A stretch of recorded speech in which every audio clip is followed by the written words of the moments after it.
I am. Oh my God. Change your passwords. If this hasn't happened yet, or this could be like an ongoing scheme.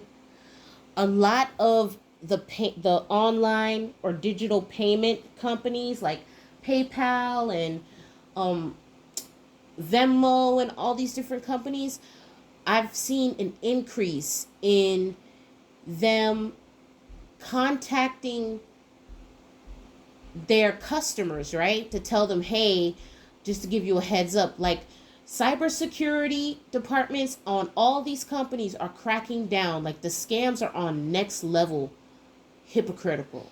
Okay? I can't even tell you how many times I get emails claiming that, someone swiped like sending me an invoice for $800. It's not just you, collective. They are doing this to hundreds of people. So if someone is snooping in your email and they're like, authorities investigate it to find out, oh, this is a phishing scam. Go on X, which is probably the most reliable place I go for news stories, right? Sometimes I'll go to other websites, but then I'll go to X and search the story to see if that's really the truth. X is where you fact check. You can go to other websites and read the news, but X is where you fact check. That's besides the point. Okay, there's a lot of phishing going on. This is also going on with Amazon users. Amazon users, I am getting a download right now, which I was getting that download earlier this afternoon. Change your passwords, or the Jeff, the cybersecurity department, you need to brief with them, because there's something that's either about to happen, or this could be already happening. I don't know. I haven't looked into it, but something's about to get hacked, or some kind of security is about to get breached here. Okay, for those who aren't tech savvy, this is where we have to get, we got to dip into the engineer bag. So phishing and catfishing aren't necessarily exactly the same thing. Phishing is when someone constructs an elaborate form of communication. They will don on the identity to appear, and this is often used by a template, a company logo, something along the lines, to make it appear as if they're communicating from a company that maybe you patronize often, right? They may even somehow get your username or something like that. They will make it look like something outlandish, right? And then when you try to go reply to the email, it'll often bounce back because they block responses, and a lot of regular companies do that, right? But if you notice, whatever they're sending you, the 800 number or whatever number that they have on that document or that email is not the company's number. It is a number designed for you to call, right? Because you're like, oh my God.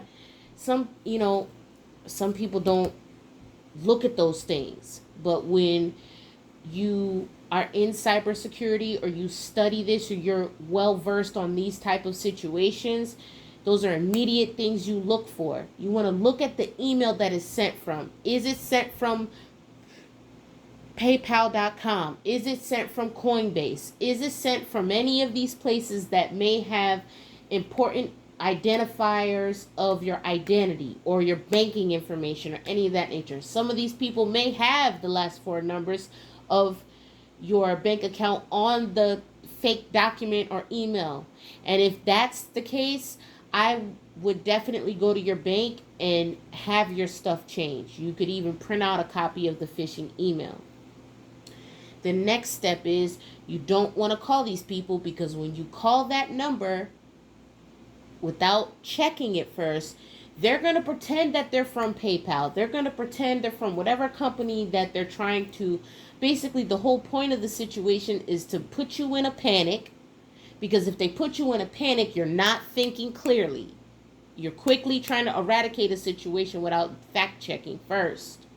Because if they could get you on the phone, that's when the con starts. They're gonna try to verify all your information, like they're with the company, right? Whole time they're getting all your information. They're getting the last four of your credit card, your first and last name, your date of birth, or whatever they asking for, right? And don't feel, don't feel like it's a dummy move, because it's happened to the best of us.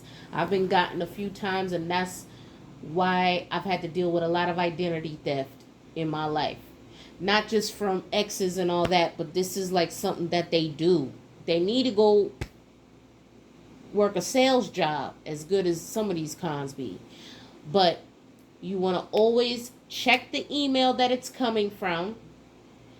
Whether you can respond to it or not is not a good way to tell, because there are actual companies that have like a support email where you can't directly respond to it. That's common, right? Especially if they're a larger company. So what you want to do is you want to make sure that the email that is coming from is actually from the company's website. The next step to verify whether this is a real charge or a real email or real communication is you want to see if the information that they quote unquote have on your account is real.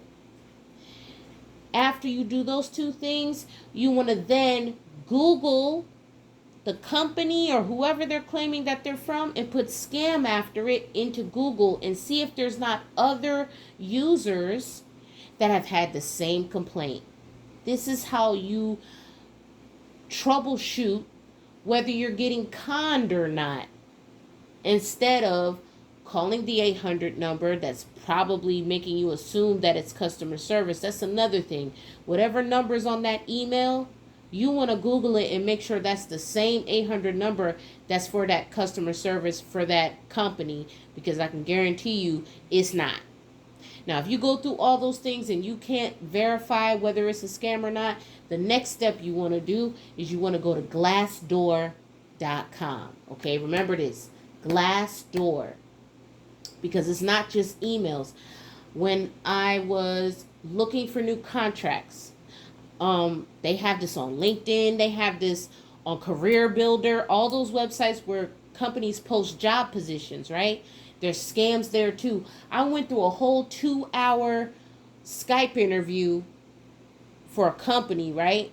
Thinking that they needed remote work done or they needed a freelancer or whatever. And then at the end of the call, they're like, okay, great. Before we send you your offer letter, we need you to go open up a bank account where you can get international wires. Then we need you to send the routing and account number. And I'm like, wait a minute, I haven't even signed my onboarding papers nor went to training. I mean, this isn't my first rodeo, people. And it's an international job. Not saying that those remote jobs don't exist, because they do, but they were real adamant about having me go open a bank account. I was like, why can't I use the one I already have? Why can't I use PayPal or whatever? When I do freelance jobs for like digital edits or whatever on Fiverr, you could usually give them like Venmo or PayPal or whatever. They're like, no, we need you to go open a routing. We need a routing and account number with your first and last name. And I'm like, and this was on a reputable job searching engine.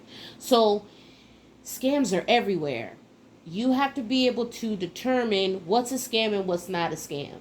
But Glassdoor is designed for you to be able to look up companies on the internet to verify whether they're a legitimate company. Because, I mean, the scams are getting elaborate at this point. Now, there's a lot of money to be made online, but you got to be able to be mindful of those things, because I'm telling you right now, they will sit your ass through a whole 2-hour job interview, and then you find out after the fact that you just wasted 2 hours. I mean, they gave me a test and everything, y'all. I was like, oh man, this is a good remote position. I'm fitting to get that bread or whatever. They was offering a good salary, all this stuff. They searched my resume. Oh, we did all of that. For it to be a scam. Y'all got to be careful out here, because it's like all the effort they putting into doing that. Why not just start a real company? Why not just get a job? I'm not understanding these people.